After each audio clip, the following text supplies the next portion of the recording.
As-tu déjà ressenti ce frisson inexplicable?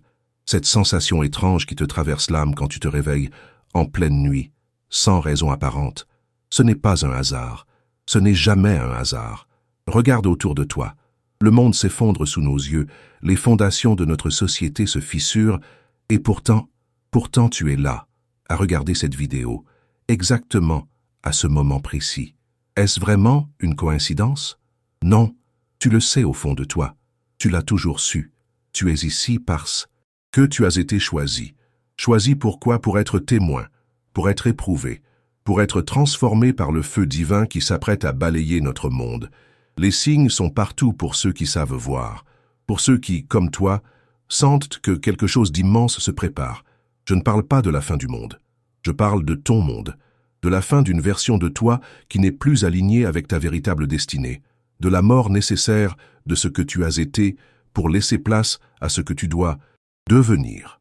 Dans les anciennes traditions, on parle du phénix qui renaît de ses cendres. Mais avant cette renaissance glorieuse, il y a la consommation, le feu purificateur qui ne laisse rien d'intact, qui brûle les illusions, les attachements, les peurs, qui calcine jusqu'à l'os pour révéler l'essence véritable. Tu as peut-être déjà commencé à ressentir cette chaleur qui monte, ces défis qui s'accumulent dans ta vie, ces situations impossibles qui te poussent dans tes retranchements, ces moments où tu te demandes « Pourquoi moi? Pourquoi maintenant ?» La réponse est simple, parce que tu es prêt, parce que ton âme a appelé cette épreuve, parce que quelque chose en toi sait qu'il est temps. Laisse-moi te raconter l'histoire de Marie-Claire, une femme comme tant d'autres, qui menait une vie confortable mais vide de sens, un bon travail, une famille aimante, une maison agréable. Et pourtant, chaque matin, ce même vide au creux de la poitrine, cette impression tenace que quelque chose manquait, que sa vie n'était qu'une pâle copie de ce qu'elle aurait dû être. Et puis un jour, tout s'est effondré. En l'espace de 3 mois, elle a perdu son emploi, son mari l'a quittée et sa santé a commencé à décliner mystérieusement. Le feu s'était déclaré dans sa vie. L'épreuve avait commencé. Elle aurait pu se laisser consumer par la douleur, par l'amertume, par la peur. Beaucoup l'auraient fait. Mais Marie-Claire a compris. Elle a saisi que cette destruction n'était pas une punition, mais une invitation, une opportunité sacrée de reconstruire sa vie sur des fondations authentiques. Et toi, reconnais-tu les flammes qui lèchent déjà les bords de ton existence? Cette relation qui s'effrite? Cette carrière qui ne te nourrit plus? Cette santé qui te lance des avertissements? Ce n'est pas le hasard. C'est le commencement de ton épreuve. Dans les textes sacrés, on parle souvent du feu divin. Dans la tradition chrétienne, l'Esprit Saint descend sous forme de langue de feu. Dans l'hindouisme, Shiva danse au milieu des flammes qui détruisent pour mieux recréer. Dans le judaïsme, Dieu apparaît à Moïse dans un buisson ardent qui brûle sans se consumer.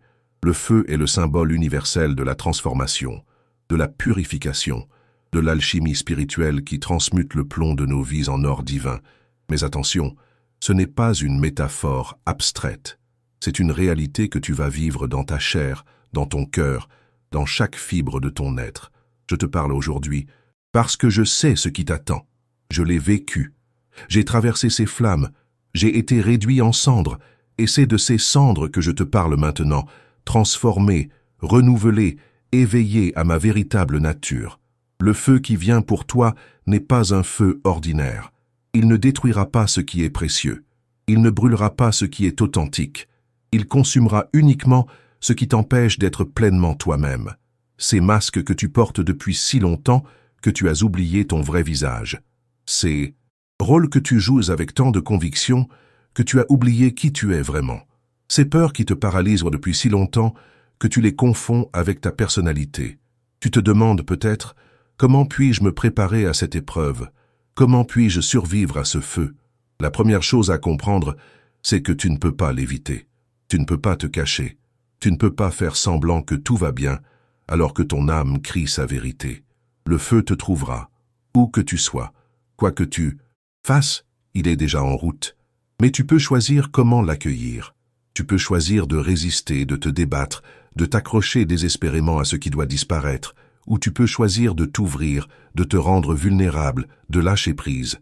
Imagine que tu es un arbre au milieu d'un incendie de forêt. Les flammes approchent inexorablement. Tu ne peux pas fuir. Tes racines sont profondément ancrées dans le sol. Que fais-tu? Tu te contractes, tu essaies de te protéger, ou tu t'ouvres, tu accueilles le feu comme un visiteur attendu depuis longtemps. Les arbres les plus sages de nos forêts ont compris le secret du feu. Certaines espèces ont même besoin des incendies pour que leurs graines puissent germer. Le feu n'est pas leur ennemi, mais leur allié dans le grand cycle de la vie. Il en va de même pour toi. Cette épreuve qui vient n'est pas ta destruction, mais ta renaissance. Elle n'est pas ta fin, mais ton véritable commencement. Lorsque Jean-Marc a perdu tout ce qu'il possédait, dans cette faillite inattendue, il a d'abord maudit le ciel. Il a blâmé Dieu, le système, la malchance.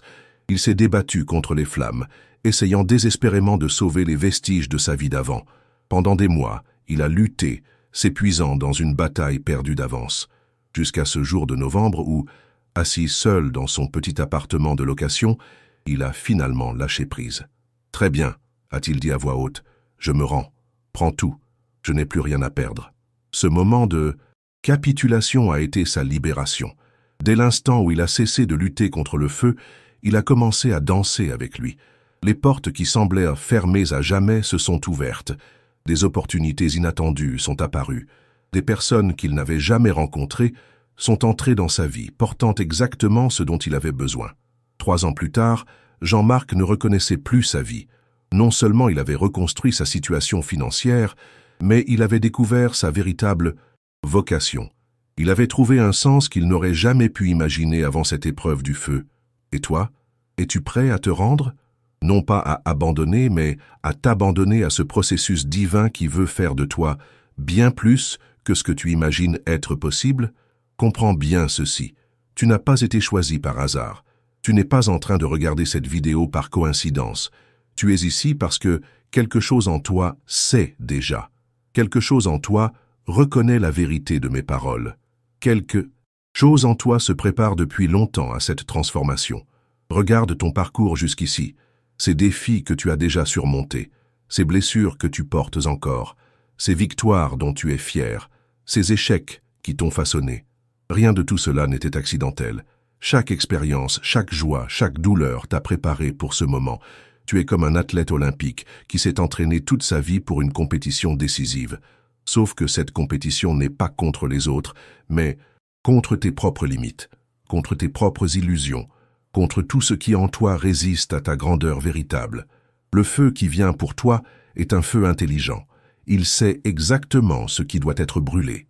Il connaît précisément la température nécessaire pour transformer ta substance sans la détruire. Il est guidé par une sagesse qui dépasse notre entendement humain. Laisse-moi maintenant te révéler comment traverser cette épreuve. Comment non seulement survivre au feu, mais en sortir transfiguré, méconnaissable aux yeux du monde, mais enfin reconnaissable à tes propres yeux. Première vérité, le feu ne vient pas pour te punir, mais pour te libérer. Quelles que soient tes croyances, quels que soient tes actes passés, cette épreuve n'est pas une punition divine. Elle est un acte d'amour. L'amour le plus profond, le plus exigeant qui soit. L'amour qui ne se satisfait pas de te voir vivre une vie médiocre alors que tu es destiné à l'extraordinaire. Deuxième vérité, la douleur est inévitable, mais la souffrance est optionnelle. Tu ressentiras la brûlure, tu connaîtras des moments de désespoir, d'incompréhension, de colère peut-être. C'est normal, c'est humain. Mais tu peux choisir de ne pas transformer cette douleur en souffrance chronique. Tu peux choisir de ne pas créer une histoire de victimisation autour de ton épreuve. Troisième vérité, ce que tu résistes persiste, ce que tu embrasses se transforme. Chaque fois que tu diras non à ce qui se présente, tu prolongeras ton épreuve. Chaque fois que tu diras oui, même à travers tes larmes, tu accéléreras ta transformation. Sophie l'a compris après 6 mois de lutte acharnée contre sa maladie. Elle voulait retrouver sa vie d'avant, son énergie d'avant, son corps d'avant. Elle se battait contre sa nouvelle réalité avec toute la force de sa volonté. Et plus elle se battait, plus elle s'épuisait. Plus elle s'épuisait, plus sa santé déclinait. Jusqu'à ce jour où son médecin lui a dit « Sophie, peut-être que cette maladie n'est pas votre ennemi. Peut-être qu'elle essaie de vous dire quelque chose. » Ces simples mots ont déclenché une révolution intérieure. Sophie a commencé à écouter son corps au lieu de le combattre. Elle a commencé à se demander « Que veut me montrer cette expérience? Qu'est-ce que je dois apprendre ici ?» Les réponses sont venues. D'abord sous forme d'intuition fugace, puis de compréhension profonde. Elle a réalisé à quel point sa vie d'avant était déconnectée de ses véritables besoins, à quel point elle s'était sacrifiée pour des choses qui ne la nourrissaient pas vraiment, à quel point elle avait ignoré les appels de son âme. Sa guérison a commencé le jour où elle a cessé de vouloir guérir pour revenir à son ancienne vie. Elle a embrassé sa transformation. Elle a dit oui au feu. Tu te demandes peut-être, mais concrètement, que dois-je faire? Comment puis-je me préparer? Voici les clés que je peux te donner, forgées dans ma propre traversée du feu, polies par l'observation de centaines d'autres âmes en transformation. Cultive le silence. Chaque jour, prends un moment pour t'asseoir en silence. Pas pour méditer, pas pour te relaxer, mais pour écouter, pour entendre ces murmures de ton âme qui essaient de te guider, ces intuitions qui te montrent le chemin à travers les flammes. Observe tes résistances. Remarque quand tu te crispes, quand tu te fermes, quand tu dis non à ce qui est. Ne te juge pas pour ces résistances. Elles sont naturelles. Mais observe-les avec curiosité. Demande-toi, qu'est-ce que je protège ici? De quoi ai-je peur exactement? Pratique le lâcher-prise quotidien. Chaque jour, identifie une chose à laquelle tu t'accroches et que tu pourrais libérer. Une rancœur, une attente, une image de toi-même, un contrôle illusoire sur l'avenir. Laisse tomber, un à un, ces fardeaux qui t'alourdissent. Entoure-toi de sages. Cherche ceux qui ont traversé leur propre feu, ceux qui portent cette lumière particulière dans le regard, cette sérénité qui vient de l'autre côté des flammes. Écoute leur sagesse, laisse-toi inspirer par leur exemple, et surtout, souviens-toi de ceci, le feu ne dure pas éternellement. Aussi intense soit-il, aussi insurmontable paraisse-t-il, il finira par s'apaiser. Et de ces cendres émergera une version de toi que tu ne peux même pas imaginer aujourd'hui. Te voilà maintenant à la croisée des chemins. Cette vidéo n'est pas une coïncidence. Ce message n'est pas anodin. Tu l'as attiré à toi parce que ton âme sait qu'il est temps. Temps de quoi? Temps de te réveiller à ta véritable nature. Temps de laisser tomber les masques et les faux semblants. Temps d'embrasser ton destin. Certains qui regardent cette vidéo sentiront une résistance monter en eux, un scepticisme, un désir de rejeter ces paroles comme des exagérations mystiques sans fondement. Si c'est ton cas, je te comprends. La partie de toi qui a peur du changement cherche à te protéger. Elle fait son travail. Honore-la, mais ne la laisse pas décider pour toi. D'autres ressentiront un frisson de reconnaissance, une résonance profonde, comme si ces mots venaient réveiller quelque chose qui dormait en eux depuis longtemps. Si c'est ton cas, sache que ce n'est que le début. Ce frisson est l'étincelle qui annonce le feu transformateur. Il y a quelques années, j'étais assis exactement où tu es maintenant, écoutant un message similaire, sentant cette même résonance, ce même appel intérieur. J'étais à un carrefour de ma vie. Tout s'écroulait autour de moi et pourtant, au milieu du chaos, je sentais une étrange certitude grandir. La certitude que tout cela avait un sens, que cette destruction n'était pas la fin, mais un commencement, que j'étais guidé, même si je ne comprenais pas encore vers quoi. J'ai dit oui, j'ai embrassé le feu, j'ai laissé brûler ce qui devait brûler. Et je ne te cache pas que ça a été la période la plus difficile de ma vie. Il y a eu des moments où j'ai cru que je ne survivrais pas, des nuits où l'angoisse était si intense que respirer devenait un acte de foi. Mais à chaque étape, j'ai reçu exactement ce dont j'avais besoin, une main tendue au moment crucial, une révélation inattendue quand tout semblait perdu, une force intérieure que je ne me connaissais pas. Et aujourd'hui, je peux te regarder dans les yeux à travers cet écran et te dire « ça en vaut la peine ». Chaque larme, chaque nuit d'insomnie, chaque moment de doute absolu, tout cela n'est rien comparé à la liberté qui t'attend. De l'autre côté, élu, le moment c'est maintenant, pas demain, pas quand tu te sentiras prêt, pas quand les circonstances seront idéales. Maintenant, le feu divin ne demande pas la permission, il ne consulte pas ton agenda, il vient quand il doit venir, précisément quand ton âme est prête, même si ton ego proteste. Qu'est-ce que cela signifie pour toi concrètement aujourd'hui? Cela signifie ouvrir les yeux, regarder ta vie avec une honnêteté absolue, voir ce qui ne fonctionne plus, ce qui sonne faux, ce qui te vide au lieu de te nourrir. Cela signifie écouter cette voix intérieure que tu as peut-être ignorée pendant des années. cette voix qui te chuchote ta vérité, même quand cette vérité est inconfortable. Cela signifie faire un pas, aussi petit soit-il, dans la direction de ton authenticité. Peut-être une conversation difficile que tu remets depuis trop longtemps. Peut-être une décision que tu sais nécessaire, mais que tu as peur de prendre. Peut-être simplement un moment de silence, pour te connecter à ce qui est vraiment important pour toi. Isabelle a attendu 15 ans avant de prendre sa décision. 15 ans à se dire plus tard, quand les enfants seront grands, quand j'aurai plus d'économies, quand je me sentirai prête. 15 ans à reporter le moment d'embrasser sa vérité, et puis un jour, sans crier gare, le feu est venu la chercher. Non pas sous forme de catastrophe, mais sous forme d'une profonde dépression. Une dépression qui ne répondait à aucun traitement, qui résistait à toutes les thérapies conventionnelles. Jusqu'à ce qu'un thérapeute plus perspicace que les autres lui dise « Isabelle, ce n'est pas une dépression que vous vivez. C'est une rébellion de votre âme. C'est votre être profond qui refuse de continuer à vivre une vie qui n'est pas la vôtre. » Ces mots l'ont frappée comme la foudre. Dans les jours qui ont suivi, elle a pris la décision qu'elle repoussait depuis 15 ans. Elle a complètement réorienté sa vie professionnelle, au grand étonnement de son entourage qui la croyait satisfaite de sa carrière. Les 6 premiers mois ont été chaotiques, incertains, effrayants parfois. Mais même dans les moments les plus difficiles, elle ressentait une vitalité qu'elle avait oubliée, une joie profonde qui traversait même les difficultés. 3 ans plus tard, Isabelle ne reconnaissait plus la femme dépressive qu'elle avait été. Non seulement elle avait retrouvé sa santé mentale, mais elle avait découvert une passion, un sens, une mission qui la faisait se lever chaque matin avec impatience. Comprends bien ceci, le feu divin n'est pas une métaphore abstraite. Ce n'est pas un concept spirituel déconnecté de ta réalité quotidienne. C'est une force bien réelle qui agit dans ta vie, ici et maintenant. Regarde autour de toi.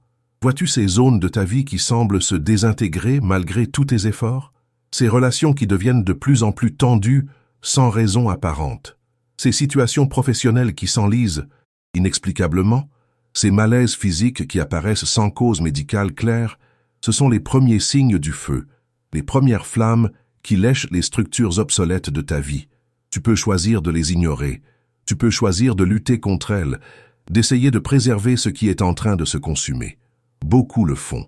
Ils redoublent d'efforts pour sauver un mariage qui a perdu son âme. Ils s'acharnent dans une carrière qui les étouffe. Ils s'accrochent à des croyances qui ne les servent plus.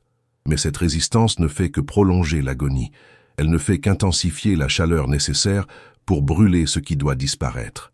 Je te parle aujourd'hui parce que je vois ce qui vient. Je sens l'accélération collective. Je perçois l'intensification du feu divin à l'échelle planétaire. Nous entrons dans une période sans précédent de transformation.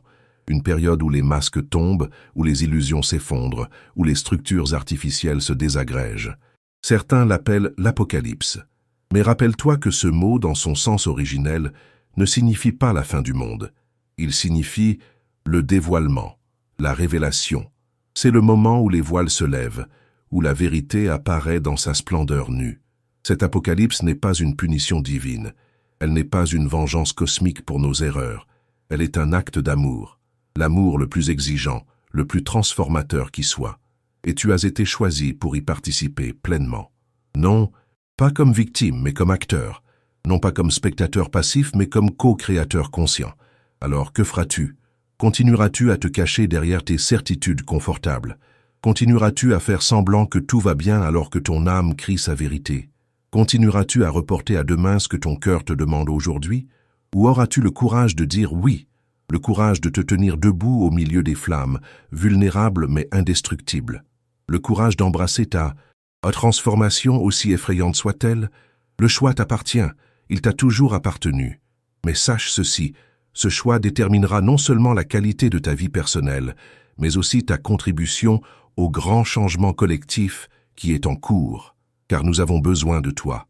Le monde a besoin de ces êtres éveillés, transformés par le feu, qui peuvent guider les autres à travers les flammes. Ces phares humains qui montrent qu'une autre façon d'être est possible. Ces témoins vivants de la renaissance qui attend chacun d'entre nous. Élu, le moment c'est maintenant. Tu le sens, n'est-ce pas? Cette résonance profonde, cette reconnaissance au-delà des mots, cette certitude qui grandit en toi à mesure que tu écoutes. Ce n'est pas un hasard si nos chemins se croisent aujourd'hui. Ce n'est pas une coïncidence si ces paroles trouvent leur chemin jusqu'à ton cœur.